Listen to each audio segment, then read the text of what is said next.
Tunamshukuru Mungu sana kwa ajili ya kipindi hiki. Hata wakati kipindi kinaendelea, tunaona jinsi watu wanavyo comment, jinsi wanavyobarikiwa, lakini wengine wakishuhudia matendo makuu ya Mungu.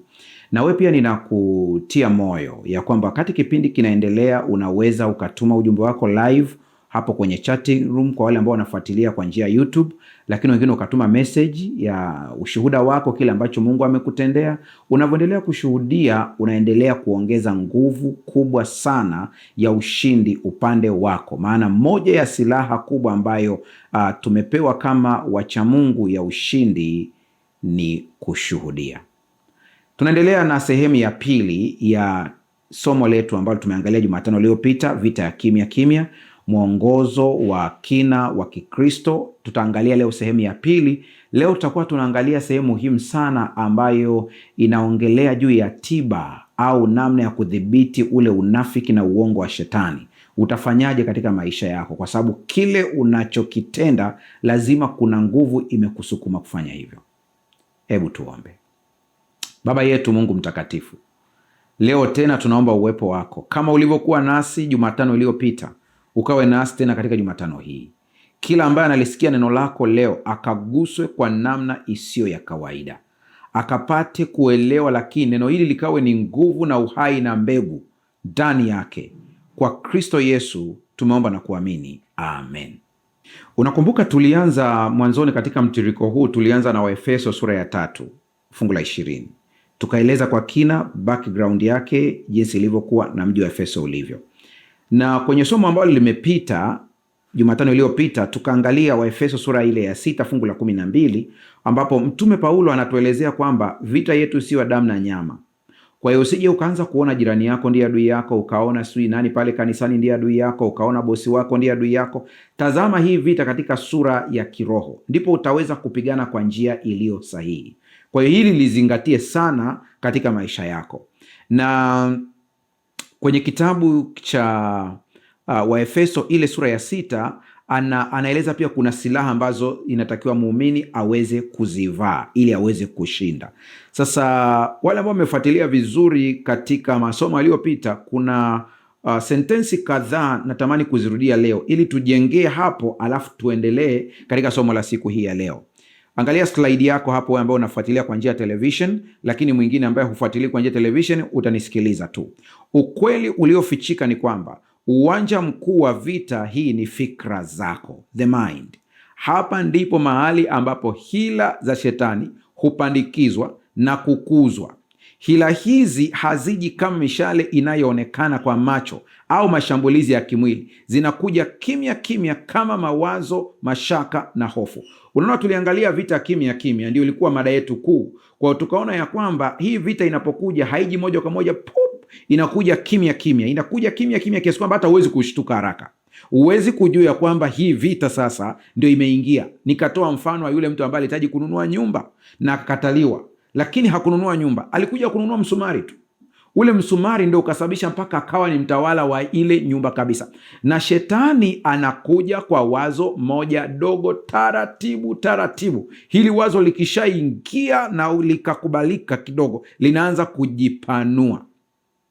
Kwenye kitabu cha Shuhuda za Kanisa, lile kitabu cha 3 ukurasa wa 69, unaweza ukaangalia kwenye ile aya ya kwanza na kuendelea pale, kuna maneno yafuatayo: The brain is the capital of the body, the seat of all the nervous forces and of mental action. The nerves proceeding from the brain control the body. By the brain nerves, mental impression are conveyed to all the nerves of the body as by telegraph wire. Tulinukuu hiyo kwenye kipindi kilichopita kwamba ubongo ndio mji mkuu wa mwili, makao ya nguvu zote za neva na utendaji wa akili. Neva zinazoongoza na kuunganisha sehemu zote za mwili na ubongo huwasiliana na mwili mzima kama waya za simu. Kwa hiyo hebu fikiria tule wazo kama waya za simu. Kwa hiyo ina maana ya kwamba ubongo wako ukitawaliwa, mfumo wako mwingine wote wa mwili utaanza kutawaliwa. Atatawala kila kitu, miguu yako, viungo vyako vinaanza kutawaliwa, kwa sababu huu mfumo unashirikiana na shetani. Kwa kulijua hili, anatawala sana akili za watu. Shetani anajua hii siri. Ubongo ni kama chumba cha mitambo, na anajua vema kwamba kama anaweza kuipata au kupata nafasi ya kuingia katika ubongo wako, ameweza kudhibiti kila kitu katika maisha yako. Kuna kitabu ambacho niliwaambieni habari zake ambacho kimetoka kwenye kitabu hiki ambacho unakiona hapo, ni Ushindi Dhidi ya Nguvu Zote za Giza. Ni kitabu kikubwa kweli kweli, kwa sababu kimesheheni mambo. Unaona jinsi kilivyo, ni kikubwa sana. Kimebeba namna ambavyo unaweza kutambua nguvu za giza katika kazi, nyumbani kwako, ajira yako, mpaka kwenye vifaa. Na natamani kila muumini aweze kuwa na uwezo hata wa kujiombea yeye mwenyewe magonjwa yakaisha. Hapa hatua zote zimetajwa. Sana nukuu tu kidogo ukurasa wa 207 kwa hii kitabu kikubwa, 208. Sikiliza maneno haya. Tafakari pia juu ya, nasoma paragrafu ya 2. Tafakari pia juu ya Yoshua na Caleb ambao walisimama imara katikati ya ripoti ya hofu na mashaka kutoka kwa wapelelezi wengine 10 waliotumwa kuipeleleza Kanaani. Wakati wenzao waliongea juu ya majitu makubwa, miji yenye ngome na vikwazo visivyoweza kushindwa, Yoshua na Caleb walikuwa na roho tofauti. Hiyo ni Hesabu 14:24. Hawakukataa changamoto zilizokuwepo, lakini walizitazama kwa macho ya imani, si kwa hofu ya kibinadamu. Akili na mioyo yao ilikuwa imara juu ya ahadi ya Mungu na uwezo wake usio na mipaka. Ndiyo maana waliweza kusema kwa ujasiri na uhakika, yapasa twende tukaimiliki nchi, maana hakika tunaweza kuifanya hivyo. Walitazama uwepo wa Mungu pamoja nao badala ya kutishwa na ukubwa wa adui, wakijua kuwa si kwa nguvu zao bali kwa uwezo wa Mungu ushindi ulikuwa tayari umehakikishwa. Kumbe kilichofanya jamaa wawe na ujasiri mkubwa ni kwa sababu walijua ushindi umehakikishwa. Akili zao zilikuwa tofauti na wengine. Biblia inasema walikuwa na roho nyingine ndani yao. Kama walikuwa na roho nyingine ndani yao, hii kupatie picha ya kwamba wenzao pia walikuwa na roho nyingine. Kwa hiyo ina maana kwamba wapelelezi wale 10 wote walikuwa na roho aina fulani. Tofauti tu ni hao wapelelezi wawili, roho yao iliyokuwa ndani ilikuwa ni roho nyingine kabisa. Mungu atusaidie sana. Dawa ya uongo na unafiki wa shetani ni mkanda wa kweli. Shetani ni mwongo na baba wa uongo. Shetani ni mnafiki pia. Tunaposema unafiki, kuna vitu vingi sana ambavyo natakiwa uweze kuvielewa ambavyo adui anavitumia katika unafiki wake. Sasa wewe ambao unafuatilia vizuri kupitia television sasa hivi hapa, kuna vitu kadhaa ambavyo natamani uweze kuvisoma, kwa ambao unaweza kuvisoma, na ambao uweze kuvisoma utanisikiliza nikivisoma, viweze kuingia katika ubongo wako. Sikia hii. Silaha ya kwanza ni kujifunga kweli viunoni. Unakumbuka tunaongelea Efeso sura ya 6. Vaeni silaha zote za Mungu. Na nikakwambia kwamba nimeandika kitabu ambacho kinahusu imada ya silaha za Mungu. Utaenda kwenye maduka ya Waadventista wa Sabato Tanzania, vinauzwa vitabu hivi. Wainjilisti wa vitabu ukiona popote pale, waulize, utapata nakala ya kitabu hiki. Silaha 7 na kingine kinaitwa Siri ya Maombi Yaliyojibiwa. Utapata nakala yako. Lakini kwa leo tunatazama hizi silaha 7 katika staili ya tofauti kidogo. Sasa sikiliza hapa. Silaha ya kwanza ni kujifunga kweli viunoni.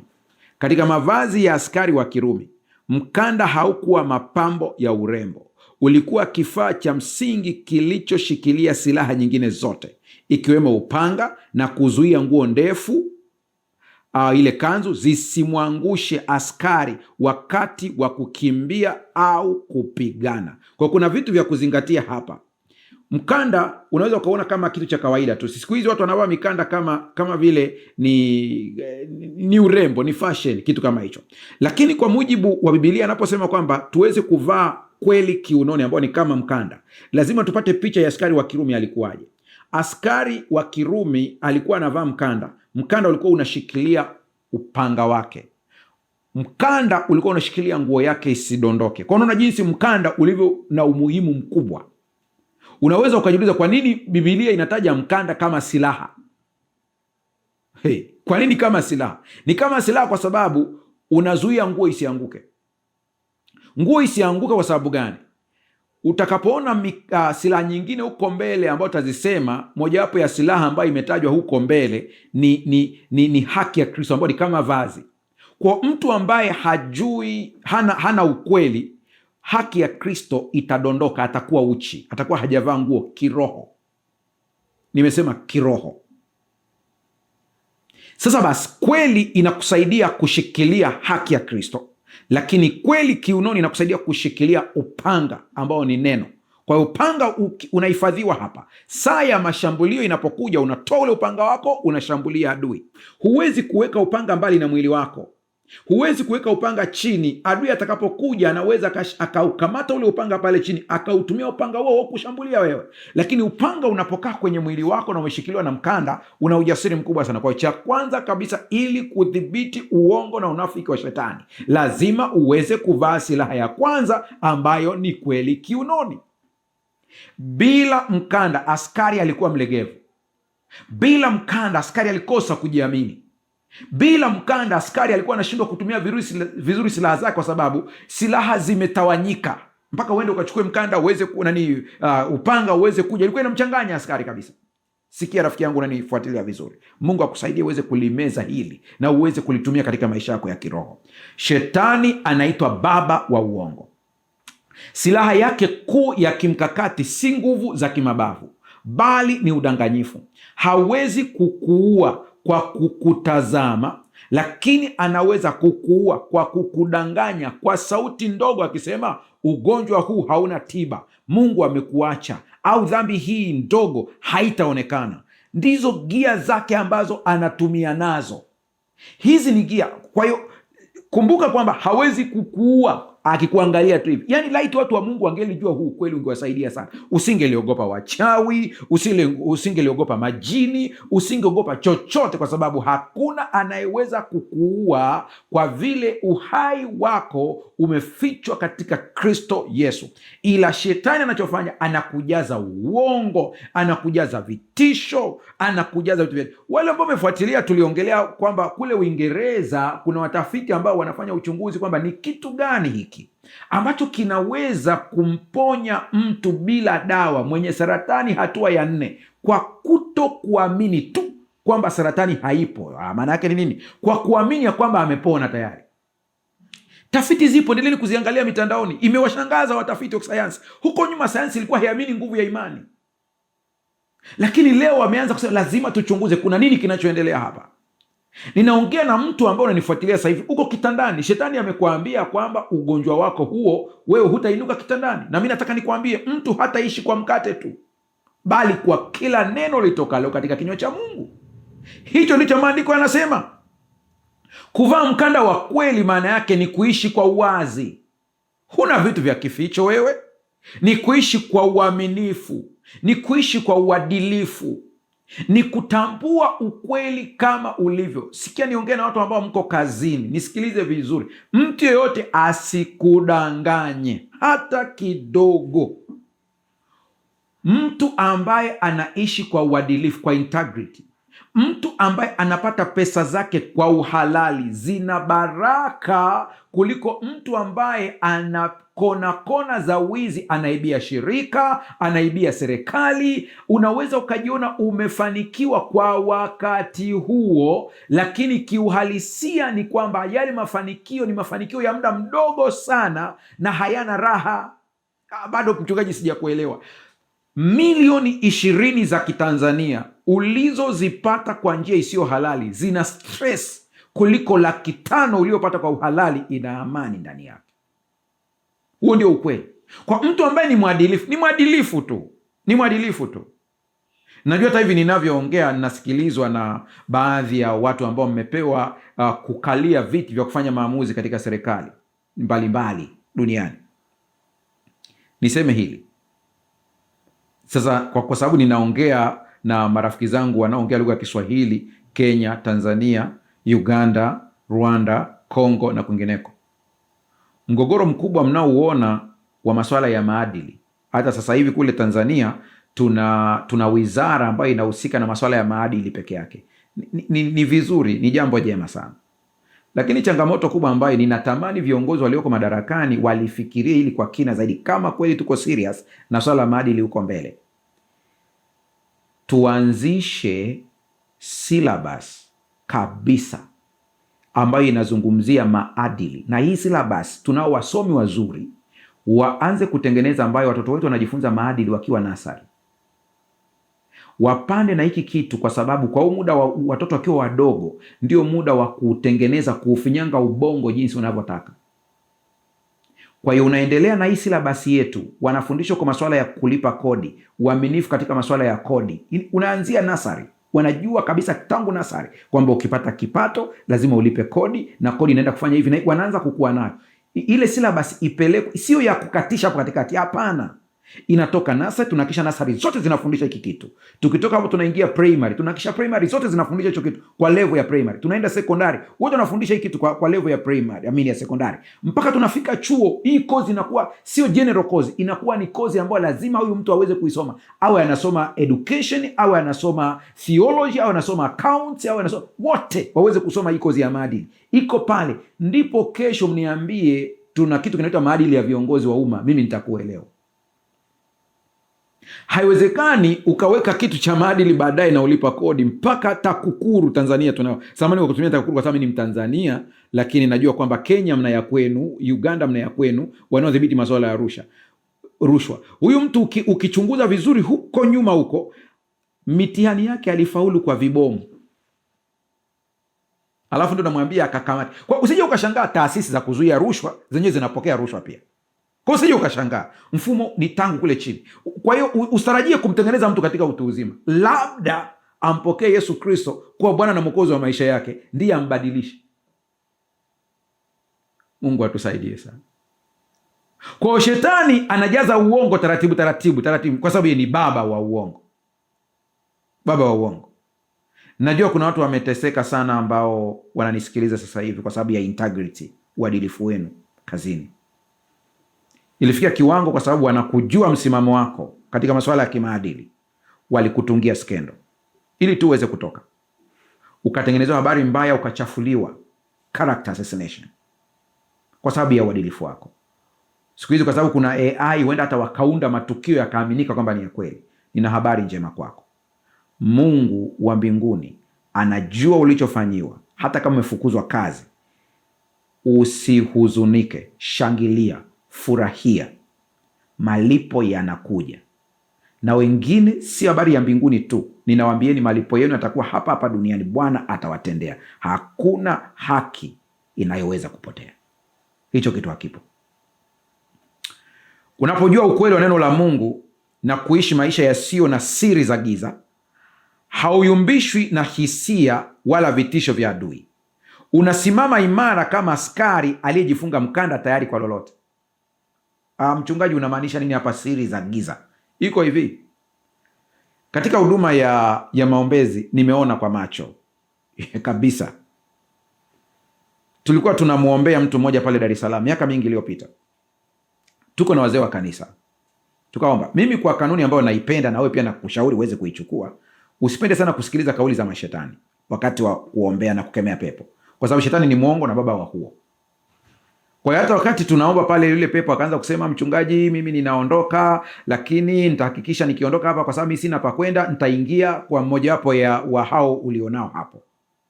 Sikutaka kuamini ile kauli, kwa sababu najua huwa shetani anapenda vitisho. Lakini wakati tunaendelea kukemea kwa jina la Yesu, pepo anamtoka huyu mtu ambaye tunamuombea hapa. Shemasi wa kike tuliye naye anaanguka pale pale, yani ni kama tit for tat. Tulikuwa tunamuombea ni mwanamama, kwa ilibidi tu na shemasi wa kike aweze kutusaidia pale. Kwa anadondoka huyu kwa ananyanyuka ni mzima. Wazee wa kanisa wananiangalia, pasa ni kitu gani? Na mimi sijawahi kukiona pia. Unajua katika hizi huduma za maombezi na nini za kichungaji, unakuwa kila siku kupitia uzoefu, sio darasani. Kwa hiyo sasa tukashauriana tufanyeje, tumuombee mwenzetu sasa. Kwa ikabidi tumtoe huyu ambaye alikuwa anaombewa, tukashughulika na kumuombea huyu mwenzetu. Wakati tunamuombea, pepo akang'ang'ania, anasema sisi hatutoki hapa. Hatutoki kwa sababu huyu ni wa kwetu. Tunajiuliza, ni shemasi wetu, sisi tumekuwa naye. Leo anakuaje mapepo? Shetani ni mwongo kama ilivyo kawaida, tunamkemea, lakini baada ya kuona kwamba moto wa Mungu umemzidi, mwisho anasema mimi ninaondoka, lakini nitarudi tena kwa huyu na siondoe, kwa sababu huyu ana vitu vyetu amefunga kiunoni. Kwa hiyo pepo akamtoka, mama akawa vizuri. Tukaanza kumhoji mwenzetu, tuambie.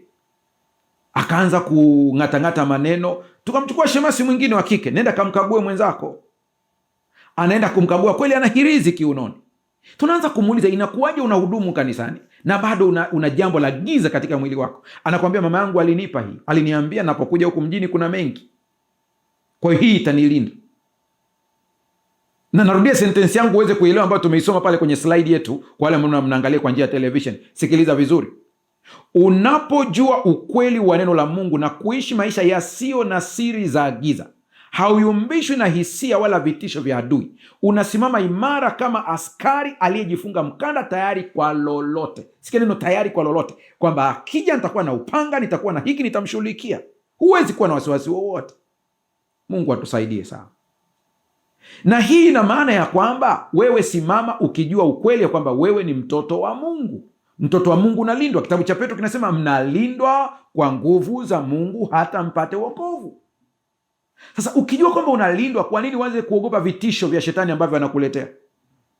Kwa nini uanze kutishiwa na sauti za ajabu ajabu? Kwa nini uanze kutishiwa? Hazitutishi, ila tunazitiisha kwa sababu ya ile nguvu iliyoko ndani yetu. Nakumbuka vizuri somo lililopita. Mtu anayeishi katika uongo au unafiki ni dhaifu vitani, kwa sababu anaogopa kugundulika, na hofu hiyo inampa shetani mlango wa kumshambulia kuhusu umuhimu wa kushikilia ukweli bila kuyumbayumba. Kwa shetani anamshambulia huyu mtu vizuri kabisa, maana anajua kabisa huyu ana kitu ambacho. Sikizeni ndugu zangu ambao unanifuatilia hapa, ninasema hivi, mimi sitishiwi na unyenyekevu wa mtu machoni, sitishiwi na vitabu alivyoshikilia. Ukristo ninajua uko moyoni na utaonekana kwa nje. Huu wa kujidai una muda wake, utaisha. Wako watu wengi sana ambao wamo makanisani, lakini ni mawakala wa adui walioko ndani ya vazi la Kikristo. Wapo kabisa, lakini ukimwona hivi huwezi kujua kwa haraka. Utamwona kama yuko vizuri kabisa. Majaribu yanapokuja, changamoto zinapokuja, ndipo tunaelewa Mkristo halisi ni yupi na ambaye alikuwa anaigiza ni yupi. Mambo yakiwa magumu, tutajua ya kwamba unamwabudu Mungu kwa vile amekubariki kiuchumi, au unamwabudu Mungu kwa vile anastahili. Ikiwa unamwabudu Mungu kwa sababu ya baraka za kiuchumi na fedha na utajiri, siku zikipotea utamgeuka huyu Mungu, utaenda kwa waganga, utaenda kumwabudu shetani, utaenda kwa Illuminati, utaenda kwa Freemason ili wakupatie hizo mali, kwa sababu hujakubali ya kwamba Mungu anastahili kuabudiwa. Niwe nacho nisiwe nacho, jina la Bwana libarikiwe. Hayo ndio maneno ya Ayubu kwenye kitabu cha The Great Controversy, ukurasa wa 593, anasema hivi: ni wale tu waliozuia akili yao kwa kweli ya Biblia ndio watakaosimama katika pambano kuu la mwisho. Hivi tunavyoongea tuko mwisho wa wakati. Mungu ndiye anayejua ni lini dunia inafika mwisho, lakini dalili zinaonyesha hivyo. Shetani anaandaa udanganyifu mkubwa sana ulioko mbele. Watakaweza kugundua kwamba ni udanganyifu wa shetani na hila zake ni wale ambao wamejikita katika kusoma neno la Mungu kiroho, sio kwa lengo la kubishania.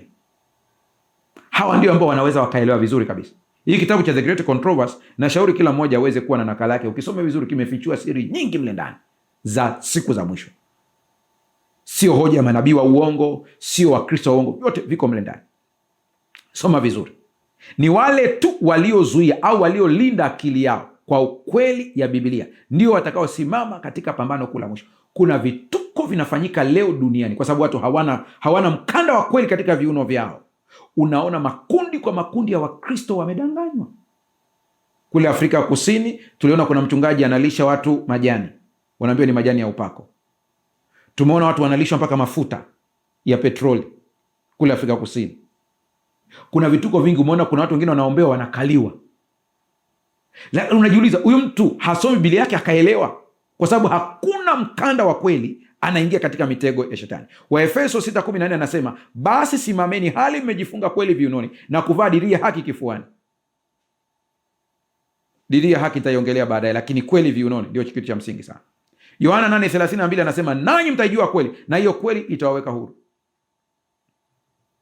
Nimekuwa nikitoa mfano kwa wengine ambao mmenisikiliza, ni kama tunarudia kwenu. Nilitoa mfano wa jinsi ambavyo mimi niliwahi kukesha na kumwomba Mungu kwa cheki ya fedha ambayo rafiki yangu alikuwa ameshaniwekea, wiki imeshapita, sijui ameshaiweka kwenye shirika, kampuni ambayo ilikuwa inanidai mimi fedha kwa ajili ya kununua gari. Ameshaweka tayari milioni 10 amenichangia, ameweka mle. Mimi huku simpati kwenye simu, wale kule nao kumbe wana miamala mingi, hawakuangalia wakajua transaction kwamba imeingia. Wananiambia deadline imefika, hii gari yako utampa mtu mwingine, na wabembeleza kwamba jamani, nipeni muda kidogo. Mimi nakesha Jumapili yote usiku, nimekesha naomba Mungu nitendee muujiza, sikupata usingizi mpaka siku ya Jumatatu, namtafuta yule bwana nampata, na yeye ananishangaa, anambia hivi secretary wangu alikujulisha kwamba tulisha deposit ile pesa kwenye kampuni? Habia hapana, tuliweka tangu Alhamisi. Kumbuka Alhamisi pesa imewekwa, Ijumaa mimi na msongo, Jumamosi na sali, Jumapili yote unaendelea kuwaza na hata sikupata usingizi, lakini kumbe nachohangaikia Mungu alishanijibu zamani. Nanyi mtaijua kweli na kweli itawaweka huru. Vitu vingi ambavyo unaviogopa na kuviwaza hata havijawahi kukupata kwenye maisha, na bahati mbaya vikishapita hata hukumbuki kwamba ulikuwa unaogopa kitu ambacho hata hakipo. Tujifunze kuijua kweli. Yohana 17:17, uwatakase kwa ile kweli, neno lako ndiyo kweli. Hakuna utakaso mwingine wowote isipokuwa katika neno la Mungu. Neno la Mungu linarekebisha tabia, linaondoa kila aina matakataka yote, ukilisoma kwa nia ya utakaso, kwa nia ya kujifunza, kwa nia ya kumsikia Mungu. Sasa sikiliza, kuna kitu muhimu sana leo nataka ukipate katika pointi inayofuata. Kulinda moyo dhidi ya hatia. Kulinda moyo dhidi ya hatia. Hii ndio ile dirii ya haki kifuani ambayo nilisema nitaielezea hapo baadaye. Silaha ya pili ni dirii ya haki. Katika lugha ya mkoloni ameita breastplate. Kifuani ndipo penye moyo na viungo muhimu vya uhai. Silaha kubwa na hatari ambayo shetani anaitumia kushambulia moyo ni hatia. Zingatia vizuri hii sentensi. Moyo unashambuliwa na hatia. Kumbuka tunaongelea kiroho, kwa hiyo hii viungo vinatumika katika lugha ya mfano tu. Anasema dirii ya haki ivaliwe kifuani. Kwa nini? Hapa tunalinda moyo usije ukashambuliwa, tunalinda mapafu pia. Kwa kuna viungo muhimu vya uhai hapa. Pafu lako likishambuliwa utashindwa kupumua. Moyo ukishambuliwa hutaweza kupampu vizuri damu. Kwa hiyo kiroho pia iko hivyo hivyo. Sasa kwa nini anasema kwamba tuvae dirii ya haki kifuani? Tunasema hivi, shetani anapokuletea wazo, wewe ni mchafu, umekosea sana, hufai kuomba, Mungu hakusikii, analenga kutoboa moyo wako ili ukate tamaa na uache kupigana. Hapa ndipo unahitaji dirii ya haki. Relax kidogo hapo unanisikiliza. Hii nataka Roho Mtakatifu kusaidia uweze kuimeza vizuri. Anatumia hatia ili kukushambulia. Kwa nini inaitwa dirii ya haki? Haki ni kitu kimetendwa kwa usahihi. Ndio maana ya haki. Huyu mtu ni mwenye haki, ina maana hana makosa. Kwa nini inaitwa dirii ya haki kifuani? Ni kuvaa kitu ambacho kinakutangaza kwamba huna makosa. Sawa sawa? Unakivaa kwenye kifua, kimeandikwa huna makosa, kimeandikwa kwamba wewe hujatenda dhambi. Kiukweli shetani ana kumbukumbu ya dhambi zako. Hata unavyonisikiliza umezikumbuka dhambi hizo. Hoja ya msingi ni hii: je, uliungama? Ulitubu? Kama ulimwomba msamaha Mungu, Mungu anasema kama vile mashariki na magharibi visivyokutana, na dhambi zenu sitazikumbuka kamwe. Kwa hiyo dhambi yoyote ambayo ulimwambia Mungu akusamehe imefutwa na haikumbukwi tena.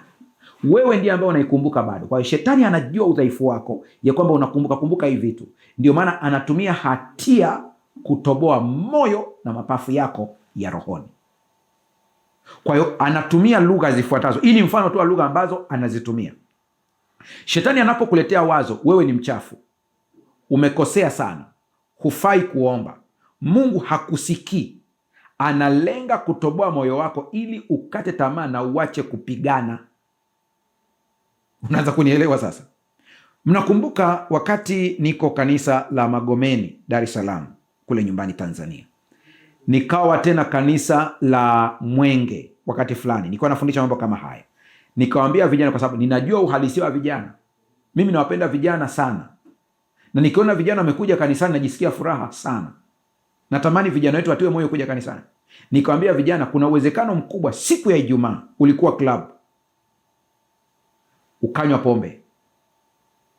Hizi ni dhambi. Sina maana kwamba nimezihalalisha, ni dhambi. Na unajua palipo na pombe na kwenda club, kuna kadhambi kingine kanafuata, kanaitwa zina. Vinapelekana, ni mtu na pacha wake. Kwa hiyo unajikuta kabisa hii Ijumaa hii, kwa sababu ndio wakati wa weekend inaanza, ulifanya madudu yote haya.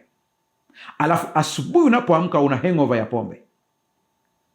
Lakini unasikia Roho Mtakatifu anakusukuma kwenda kanisani.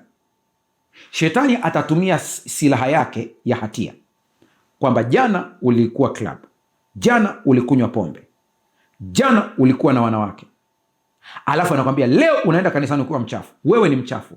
Ile hatia inapojaa, unajikuta kabisa, unajua leo ni siku ya Sabato, unahitajika kwenda kanisani, utajikuta automatic unaacha kwenda kanisani.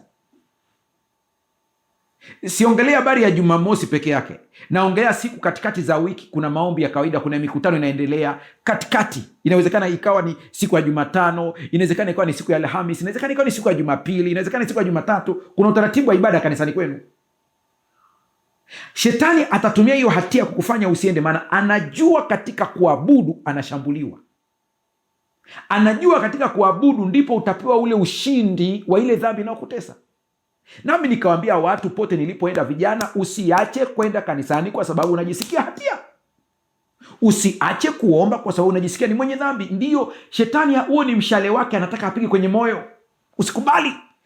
Akiurusha ule mshale, ukiusikia, vaa dirii ya haki. Ni ipi hii mchungaji? Haki ya Kristo Yesu, kwamba Yesu alitii sheria yote na haki yake akanivalisha mimi. Kwa hiyo dhambi zangu zote ambazo nimetubu hazikumbukwi tena. Nimepewa cheti, nimepewa vazi, nimepewa t-shirt iliyoandikwa hana dhambi.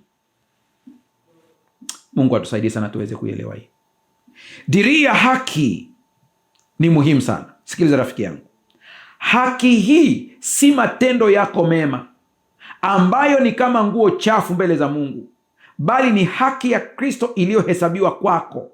Kuvaa dirii ya haki ni kusema kwa ujasiri, ni kweli nimekosea, lakini nimeungama na damu ya Yesu inanifanya kuwa mwenye haki. Hivyo shetani, huna haki ya kunishutumu. Wow. Huna haki tena ya kunishutumu kabisa. Dirii ya haki inalinda hisia zako zisijeruhiwe na shutuma za Ibilisi zinazolenga kukuletea huzuni na kujikataa. Inakupa ujasiri wa kusimama mbele ya kiti cha enzi cha Mungu ukijua umekubalika kikamilifu. Haleluya! Huyu ndiye Mungu tunayemtumikia, rafiki yangu. Kuna wimbo moja tunaimba, dhambi zangu ni nyingi, ni kama mchanga, lakini damu yake Mwokozi yatosha. Kwani umeahidi zijapo nyekundu zitakuwa nyeupe kuliko theluji. Hata kama dhambi zako ni nyingi kiasi gani, kama mchanga, ukitubu zinafutwa.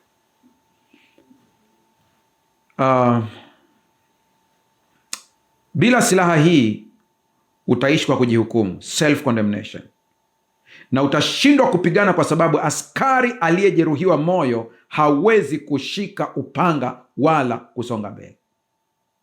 Hawezi.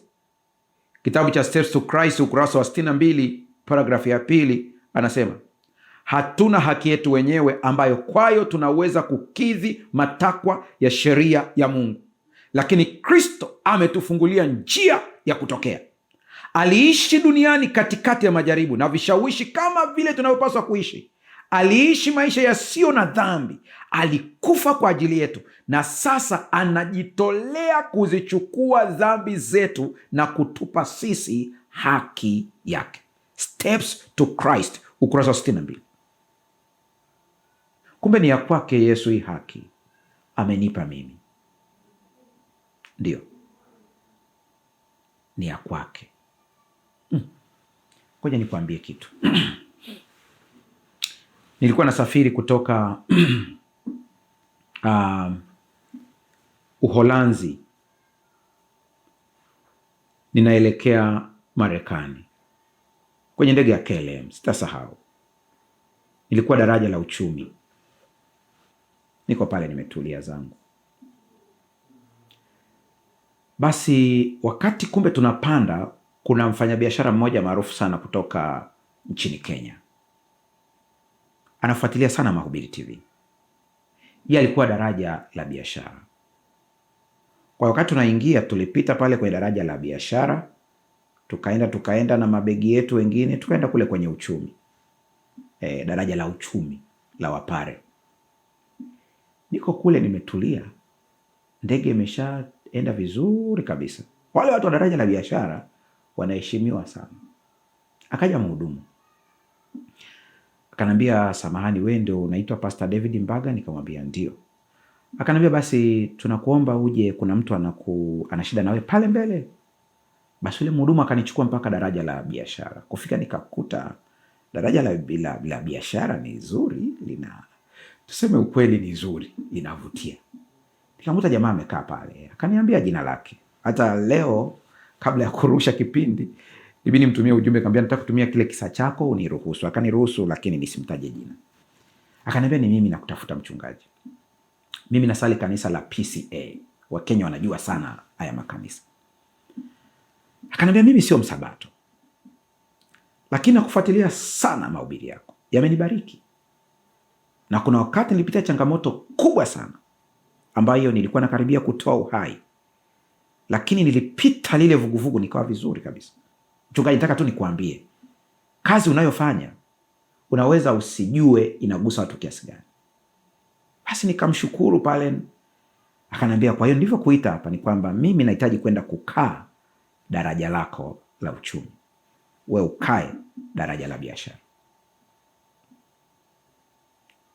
Nikajaribu kujieleza hapo, jamani, sijui na nini. Akamwambia yule mhudumu kabisa kwamba nimekubali, mimi naenda kule, mchungaji akae hapa. Nilijaribu kujibaraguza hapo, yaani kwa namna zote ikashindikana. Najua kuna mwingine ananitazama kwa sababu unasema, mchungaji, lakini rohoni ulikuwa hutaki kweli kukaa daraja la biashara. Kikweli moyoni nilikuwa nataka nikae daraja la biashara, lakini na mimi nawaza utu kwamba huyu jamaa tu amenilipia lakini alikomaa. Na watu wa daraja la biashara wanaheshimiwa kama nilivyokuambia.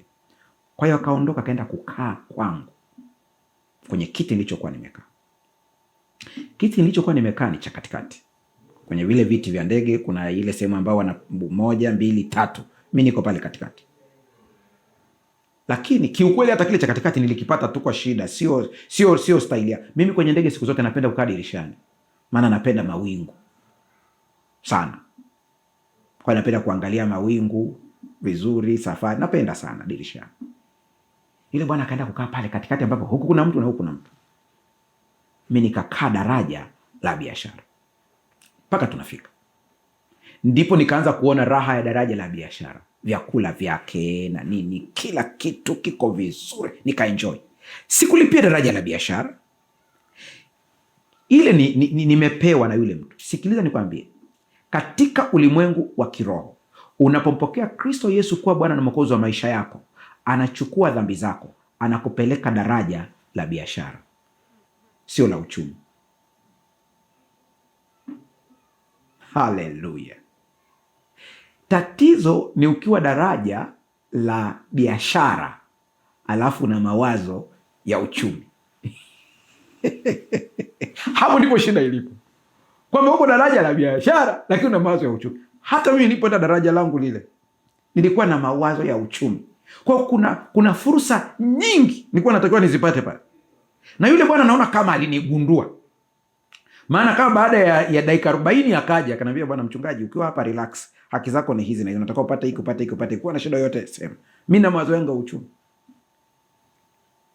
Shetani anajua kabisa wewe uko kwenye daraja la biashara kwa sababu ya Kristo Yesu, lakini una mawazo ya kiuchumi. Anaanza kukwambia wewe ni wa kule, wewe ni wa huku, wewe ni wa kule. Na mimi nakwambia kuanzia leo, vaa haki ya Kristo Yesu. Ukivaa haki ya Kristo Yesu, haki ambazo angepewa Yesu unapewa wewe. Hallelujah. It's too good to believe. Lakini huo ndio ukweli wenyewe. Ellen White anasema hatuna haki yetu wenyewe ambayo kwa tunaweza kukidhi matakwa ya sheria ya Mungu. Hatuna. Lakini Kristo ametufungulia njia ya kutokea. Mungu atusaidie sana. Nakumbuka Mithali 4:23 anasema, linda sana moyo wako kuliko yote uyalindayo, maana ndiko zitokazo chemchemi za uzima. Hapo ndipo hii kweli kikaa itatiririka sasa. Warumi 8:1 anasema, sasa basi hakuna hukumu ya adhabu juu ya hao walio katika Kristo Yesu. Kwa vile umempokea Kristo Yesu kuwa Bwana na Mwokozi wa maisha, huna hukumu ya adhabu, una hukumu ya uzima milele. Kwa hiyo hukumu yako, judgment yako ni uzima milele. Wakorinto wa pili 5:21 anasema, yeye asiyejua dhambi alimfanya kuwa dhambi kwa ajili yetu, ili sisi tupate kuwa haki ya Mungu katika yeye. Ukijua Yesu amekuja kufanya nini, utamheshimu sana. Utamheshimu sana. Silaha nyingine muhimu sana ya tatu ni uthabiti katika vita, viatu vya amani. Sandals. Sikiliza. Silaha ya tatu ni kufungiwa miguuni utayari tupatao kwa injili ya amani. Viatu vya askari wa Kirumi, Calgary, vilikuwa na misumari ya chini, spikes au njumu, kwa wale mnaokumbuka tukicheza mpira zamani, kuwapa mshiko, grip, wasiteleze wakati wa mapambano makali au mteremko. Kwa vinakupa amani kwa sababu unajua uko salama, huwezi kuteleza. Katika vita ya fikra, adui anajaribu kukuondolea amani ili uwe na wasiwasi, utetereke, ujae hofu na hatimaye uanguke. Kuvaa viatu vya amani maana yake ni kuwa na utulivu wa ndani unaotokana na kujua kwamba Mungu anatawala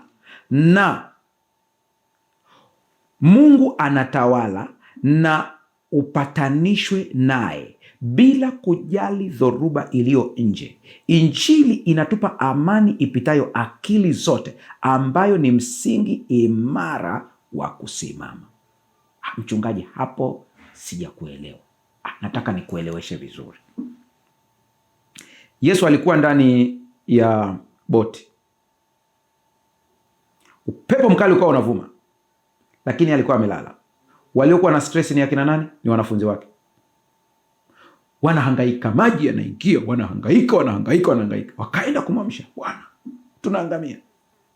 Yeye alikuwa amelala. Kwa nini Yesu analala katikati ya upepo mkali wa kuzamisha boti kwenye maji? Ni kwa sababu alijua boti haizami.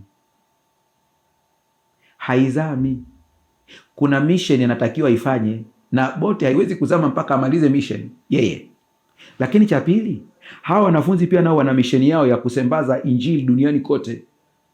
Hawezi kufa mpaka watimize ile. Kwa hiyo alijua kwamba ule upepo hata kama iweje, msaada utakuja kwa wakati. Nisikilize. Ule nitazama na mimi nakutazama, tutazamane kwa njia ya imani. Mimi nakuangalia kwa imani. Hutakufa mpaka utimize kusudi ambalo Mungu amekusudia wewe kuzaliwa. Maadamu umesikia neno la leo, tembea kwa amani. Tembea kwa amani kabisa. Amani hii inalinda moyo na akili yako kisaikolojia na kiroho. Hata kukiwa na kelele za vita, matatizo ya kifedha au migogoro ya kifamilia nje, ndani ya askari kuna utulivu mkuu. Hakuambii hutapitia changamoto, lakini unajua havitakuangamiza. Hii inakupa uwezo wa kusimama imara wakati shetani anajaribu kukusukuma uanguke kupitia vitisho. Bila viatu hivi utateleza kwa kila taarifa mbaya unayoipokea. Bila hivi viatu, kila story inayokuja inakutikisa, kila taarifa mbaya inayokuja inakutikisa. Lakini ukiwa una hivi viatu, huwezi kutikiswa hata kidogo. Kwenye kitabu cha The Thoughts from the Mount of Blessing, ukurasa wa 15, paragrafu ya 2, kuna maneno haya: moyo unaopumzika kikamilifu kwa Mungu utasema, najua ninayemwamini, Mungu atamlinda yeye ambaye moyo wake umemtegemea yeye katika amani kamilifu, kwa kuwa anamtegemea yeye. Kinachokufanya ulindwe sio uzuri wako, sio wema wako, ni kwa kuwa unamtumaini yeye. Kwa Efeso 6:15 anasema, na kufungiwa miguuni utayari tuupatao kwa injili ya amani. Tuko tayari kwenda popote kwa sababu ya Kristo Yesu, kwa sababu ya amani tunayoipata. Yohana 14:27, amani na waachieni, amani yangu nawapa, niwapavyo mimi, sivyo kama ulimwengu utoavyo. Msifadhaike mioyoni mwenu, wala msiwe na woga. Unaposikia amani na waachieni, neno la Kiunani lililotumika hapa na waachieni, kiukweli ilipaswa Kiswahili kisomeke hivi: amani ninawarithisheni. Ni urithi ndio litumika. Neno litumika pale ni kurithi, sio kuachia, ni kurithi. Yaani ile ambayo Kristo alikuwa nayo, anasema hiyo ndio nawapeni nyinyi. Msiwe na woga, msiwe na woga. Unatamani kuwekeza kwa ajili ya uchumi ili pia ukibarikiwa ukajenga ufalme wa Mungu na kuwa baraka kwa jamii. Usiogope, usiogope hata kidogo, nenda kufanya hivyo. Ndugu zangu mlioko kule maeneo ya machimbo ya madini na dhahabu, acheni kutoa kafara za wanyama. Damu ya Yesu inatosha. Omba pale katika ardhi, omba pale katika shimo, omba kwa imani. Usianze kuomba kwa mashaka. Kuna mashaka mengine ambayo huwa yanakujaga haya. Leo tena Mungu akusaidia aweze kuondoka. Mfano, mko watu 1 2 3 4. Wewe peke yako ndiye ambaye unamcha Mungu pale. Wengine wanaamini mambo ya uganga. Shimo ni la kwako. Lakini unasema hawa ambao wanaamini mambo ya uganga watasababisha maombi yasijibiwe. Achana na hiyo kitu. Achana na hiyo kitu. Aliye upande wetu ni mkuu kuliko wa kwao. Waambie sitaki mambo ya uganga hapa, mimi nitamuita Yesu. Utapitishwa kipindi kigumu hapo katikati cha kupima imani yako, lakini ukitokeza baraka zitashuka. Na zikishuka, usiwe na tabia ya kujisifia, muinue Yesu. Ndio kosa la Hezekia alilofanya. Hezekia aliongezwa miaka. Walipokuja kuangalia, akaanza kuwaonyesha mali badala ya kuwaonyesha Mungu. Kosa kubwa sana.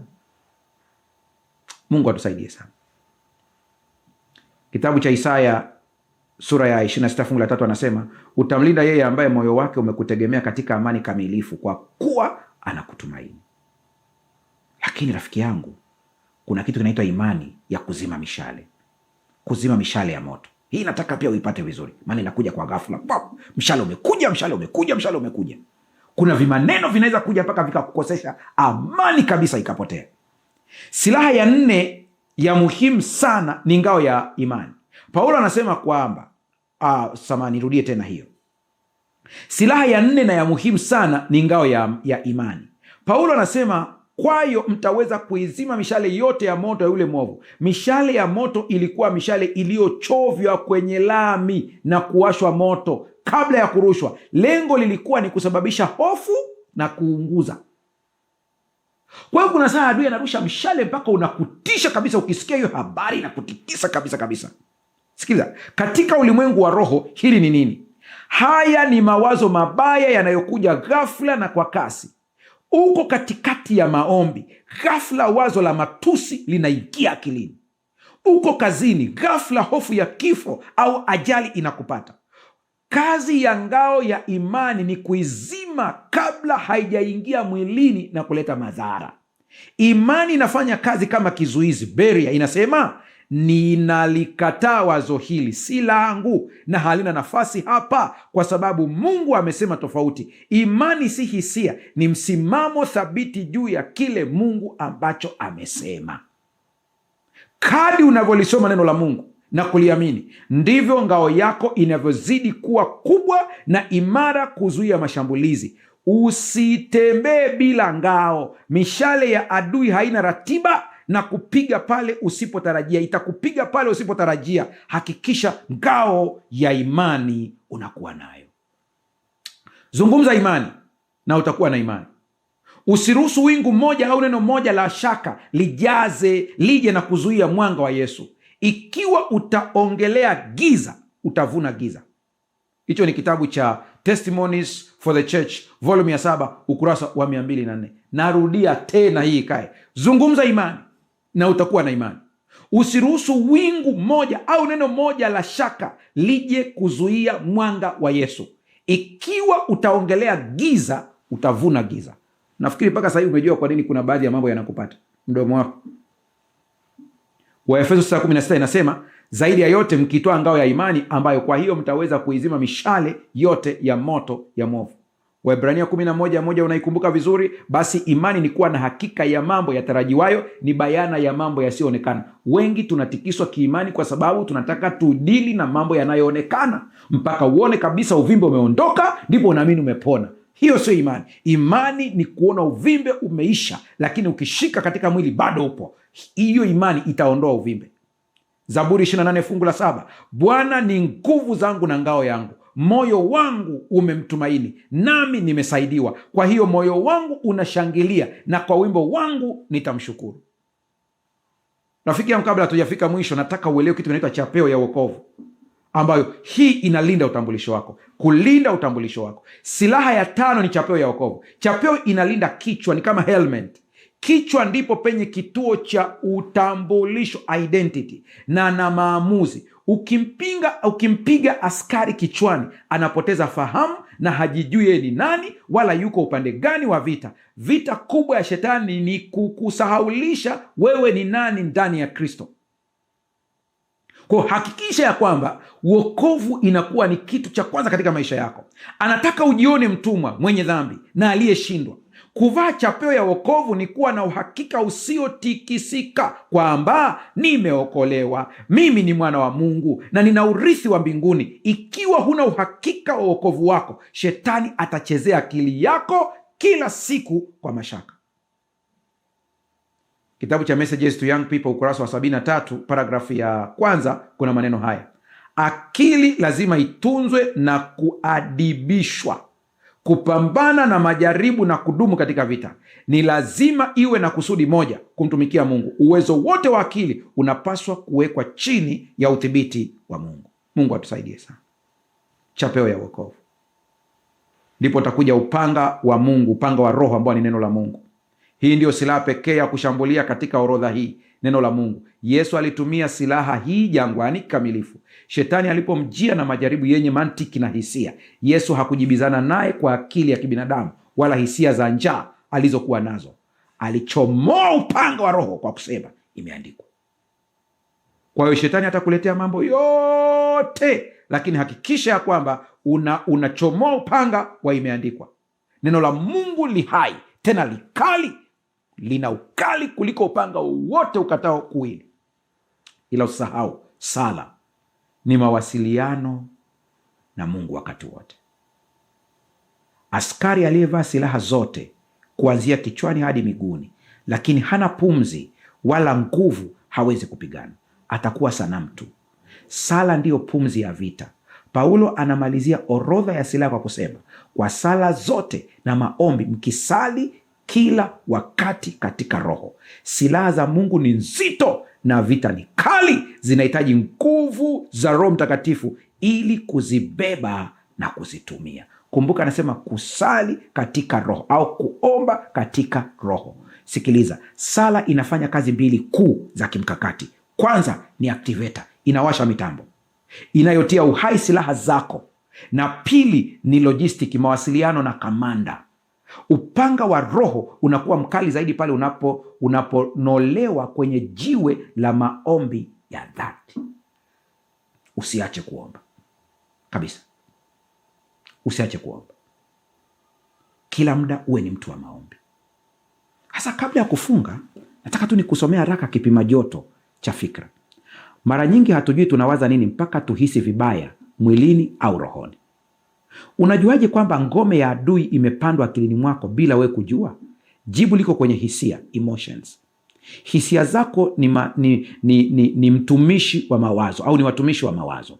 Huwezi kuwa na hisia ya huzuni kama haujatafakari wazo la huzuni. Kwa anza kujifanyia assessment. Tumia hisia zako kama dashboard ya gari au kipima joto chako. Ukijikuta ghafla una hofu, uchungu au hasira isiyo na sababu, usipuuze taa hiyo nyekundu. Hiyo ni ishara kwamba adui ameingia kwenye chumba chako cha kile control room, kile chumba cha kuongoza kila kitu. Anza kumtoa haraka sana. Badala ya kupambana na hisia ambayo ni dalili tu, rudi haraka kwenye chanzo. Unawaza nini? Rekebisha mfumo wako wa mawazo. Ukirekebisha, umerekebisha kila kitu. Mungu atusaidie sana. Mungu atusaidie sana. Rafiki yangu, katika vitu ambavyo nimevipigia kelele sana ni maneno. Nilikuwa nasoma tafiti za kisayansi. Kumbe hata unaponung'unika tu unaathiri ubongo wako physically. Unavyonung'unika, huwezi kuappreciate kile ulicho nacho, unampa adui nafasi ya kutawala na kukuvua silaha. Moja ya maeneo ambayo shetani huishambulia vikali ili kudhoofisha akili na mwili ni kupitia tabia ya kunung'unika. Sayansi ya kisasa ya ubongo, neuroscience, inathibitisha kile ambacho Biblia inasema miaka mingi iliyopita.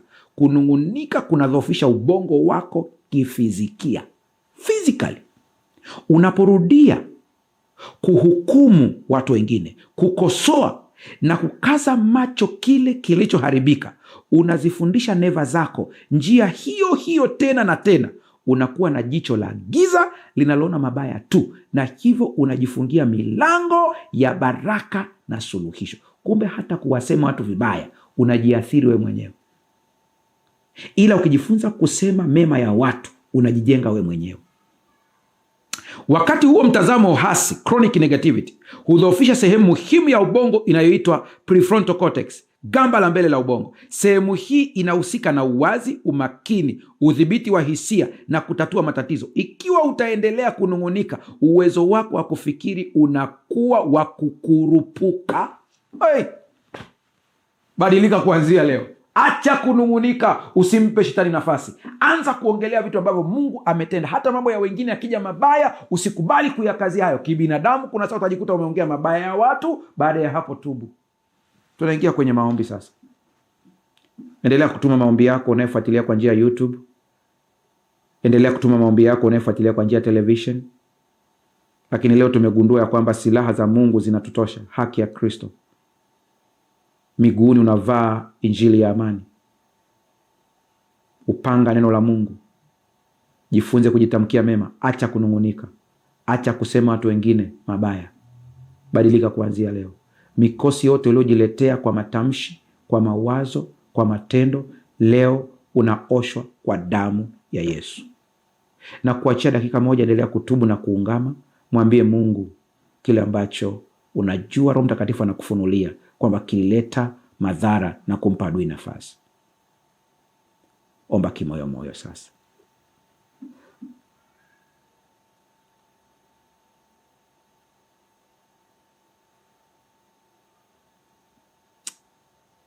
Rafiki yangu, tunaingia kwenye kuomba sasa. Tuombe. Baba, katika jina la Yesu, mtoto wako huyu amesikia neno lako, na leo amejua namna pekee ya kuzima uongo na unafiki wa shetani ni kuvaa hizi silaha zote 7 na kuzielewa vizuri na kuzifanyia kazi.